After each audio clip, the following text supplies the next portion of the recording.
SK하이닉스입니다. 저희 내용도 사실은 삼성전자하고는 거의 비슷한데요. 그중에 거기에 추가해서 제가 두 가지만 더 말씀을 드리고 싶습니다. 첫 번째는 방금 말씀하셨던 반도체 특별법입니다. 이게 감사하게도 사실 이 법을 만들어 주셔서 올해 20년 8월 달에 이제 시행 예정으로 되어 있는데, 이 법에 그 수혜를 받게 되면 산업 기반 시설 구축비의 일부를 국비 지원해 주시는 게 있고, 그다음에 입주 기업들을 대상으로 해서 규제 개선이랄지 기타 인허가를 신속하게 처리해 주시는 어떤 그런 특례가 있습니다. 근데 아쉽게도 오늘 발표된 내용 중에 용인 산단은 일반 산단으로 분류가 돼 있어서 이 반도체 특별법의 혜택을 받을 수가 없게 돼 있습니다. 물론 이게 소부장 특화단지랄지 첨단 전략산업 특화단지로 지정은 되어 있습니다만, 용인도 저희가 이제 공사 시작한 지 1년여밖에 안 되는데, 여기도 이렇게 특별법에 수혜를 받게 해주신다 그러면 굉장히 저희만이 SK하이닉스만이 아니고 거기에 입주하는 굉장히 많은 저희 협력사들이 같이 혜택을 받을 수 있을 것 같아서 그 부분을 좀 말씀드리고 싶었고요. 또 한 가지는 청주도 오늘 이제 투자에 이제 포함이 되어 있는 지역인데, 청주도 사실 지정이 안 돼 있기 때문에 하다못해 특화단지로도 지금 지정이 안 돼 있어서 그 부분들까지 같이 좀 배려를 해주신다 그러면 더할 나위 없이 좋을 것 같습니다. 두 번째는 사실 이것도 이미 다 준비를 해주셔서 약간 좀 중원본이 될 수 있을지 모르겠지만, 정주 여건 관련돼서 여러 가지 어떤 좋은 계획들을 가지고 계시고 어떤 굉장히 멋있는 그런 어떤 플랜이 있는데, 저희가 지방에 내려가게 되면 많은 협력업체와 같이 가게 될 겁니다.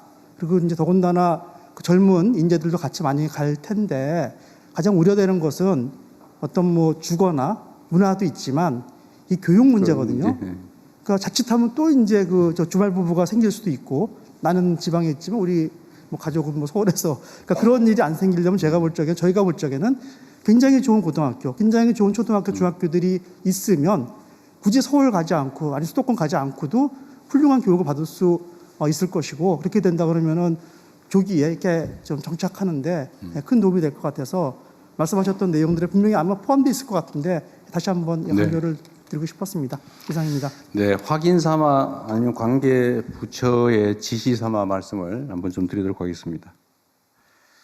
일반 산단에 해당되는 용인 SK하이닉스 클러스터는 사실 좀 억울할 거예요. 같은 지역의 산단인데 어디는 되고 어디는 지원이 안 된다, 이런 차이별이 있을 텐데, 일단 원론적으로 말씀을 드리면 이제 이 반도체 산업 자체에 대한 지원도 있어야 되고, 또 한편으로는 이제 지역 균형 발전 차원에서 새로운 이제 거점을 만드는 이 지원의 필요성도 있는데, 말씀드린 것처럼 새로운 거점을 만드는 것은 정말 이 대한민국 균형을 잡는 것이어서 그럼 전폭적으로 지원할 생각입니다. 아까 말씀드린 대로 기본적으로 100% 지원하는 것으로 이렇게 생각하고 있습니다. 근데 용인 산단 문제는 사실 현재 상태로는 이제 용수 공급이나 이게 아슬아슬하고 용수는 그래서 일반 뭐라 그럴까요? 생활 용수 이 사용과 거의 맞춰 이제 0.몇% 차이로 맞춰져 있는데, 그게 과연 우리가 예측 못한 장기 가뭄이 발생할 경우 어떤 일이 벌어질지 사실 걱정이거든요. 지금 기온 맞추긴 하는데, 근데 전력도 사실은 좀 무리하게 지금 설정돼 있고, 물론 그 문제도 저희가 이제 어차피 여기를 빨리 완공하고 또 지방에 또 거점을 만들어야 되기 때문에 동시에 추진하고, 수도권에 기존에 계획된 것은 신속하게 이제 건설한다 하는 게 기업의 방침이기도 하고, 정부는 거기 전적으로 이제 지원을 할 생각입니다. 그래서 바람직하기로는 사실 이전의 결정이 좀 그런 점들이 고려됐으면 좋았을 텐데, 사실 이렇게 수요가 폭증하는 걸 그때 당시 예상을 못하고 요 정도면 되겠지, 수도권에 이미 갖추어져 있는 사이트에다 하는 게 좋겠다 이런 판단을 했던 것 같고, 정부도 거기다 최대한 맞춰보자 이렇게 얘기를 했던 것 같습니다. 그래서 이제는 방향이 좀 완전히 바뀌어서 두 가지를 동시에 이렇게 만들어 가기로 했습니다. 그래서 지방은 국가적 필요에 의해서 대대적인 지원을 한다. 이건 명백하게 방침을 해야 될 테고요. 다만 용인 문제는 저희가 고민을 좀 해보겠습니다. 대신에 이미 이것도 뭐 예를 들면 SK 같은 경우는 45년까지 목표로 했던 걸 32년까지 앞당긴다 그랬던가요? 12년 당. 네, 12년 당겨서 33년, 35년, 47년이 35년이 되는 모양이군요. 그건 이제 국가적으로도 이익이 되는 문제여서 그 과정에서 생기는 예를 들면 토지 취득의 문제라든지 하여튼 어려움이 되는 점들은 제가 직접 좀 관할해서 최대한 신속하게 문제 해결을 해보도록 하겠습니다.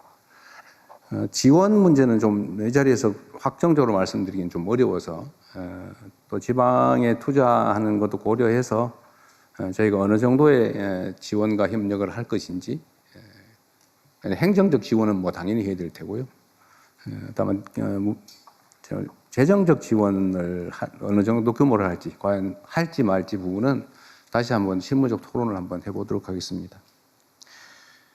그리고 지방에 새롭게 만드는 생산 거점에 그야말로 정주 여건, 예를 들면 인력, 그러니까 뭐 인재, 수급 여건을 개선하는 건 정부가 해야 될 가장 중요한 일이고, 사실은 그곳에 공장을 만드는 게 목표가 아니고 해당 지역에 사람이 많이 살게 하는 게 정부 정책의 목적입니다. 그러니까 그건 기업이 걱정 안 하셔도 일단 그 지역에서 일할 수 있는 자원을 충실하게 양성해내는 거, 이건 어떻게든지 해낼 겁니다. 지금 사실은 뭐 상당 정도 갖춰져 있는데 조금만 그 지원하면 필요 인재는 얼마든지 양성해낼 수 있을 것 같아요. 일각에서 호남에 인재를 구할 수 있겠느냐 뭐 그런 얘기를 하는데, 사실은 수도권만 기회가 있으니까 다 몰려와서 그러지 거기도 충분히 인적 자원이 있죠. 잠재력이 있으니까 제대로 교육하고 희망을 주면 얼마든지 인재 양성은 가능할 거다 생각합니다. 주거 환경 개선이나 문화 인프라를 구축하는 거, 또 사실 보건 의료 인프라도 중요하거든요. 예를 들면 이런 문제도 정부의 재정 투자나 지방자치단체, 지방정부와 협력해서 확실하게 서울에 사는 거나 뭐 경기도 일대, 인천 일대 사는 것보다 오히려 여기가 훨씬 낫다 이런 생각이 들 수 있을 정도로 저희가 챙길 생각입니다. 대학도 마찬가지죠. 대학은 이미 뭐 서울대 10개 만들기, 거점 대학 육성 이렇게 해서 해당 지역에 대학에 대한 지원은 대폭 늘어날 거예요. 그래서 인재 양성이나 대학 지원은 문제가 없을 건데, 이제 초중고가 사실은 큰 관심사죠. 젊은 노동자들이 과연 그 지역에서 아이들을 양육하면서 생활할 수 있겠느냐. 이게 최고의 관건인데, 저희 정부의 현재 계획으로는 가능한 모든 방안을 다 동원한다. 예를 들면 특수한 형태의 뭐 교육 방식이나 이런 것들도 다 필요하면 도입할 수 있도록 하고, 해당 지역이 지금 그 광역통합특별법에 적용을 받기 때문에 이런 예외적 조치가 상당 정도 가능하게 돼 있죠. 그래서 해당 지역에서 좋은 학교에서 아이들을 잘 가르치고 양육할 수 있는 교육 시스템을 갖추는 것도 저희가 확실하게 걱정하지 않도록 책임지도록 하겠습니다.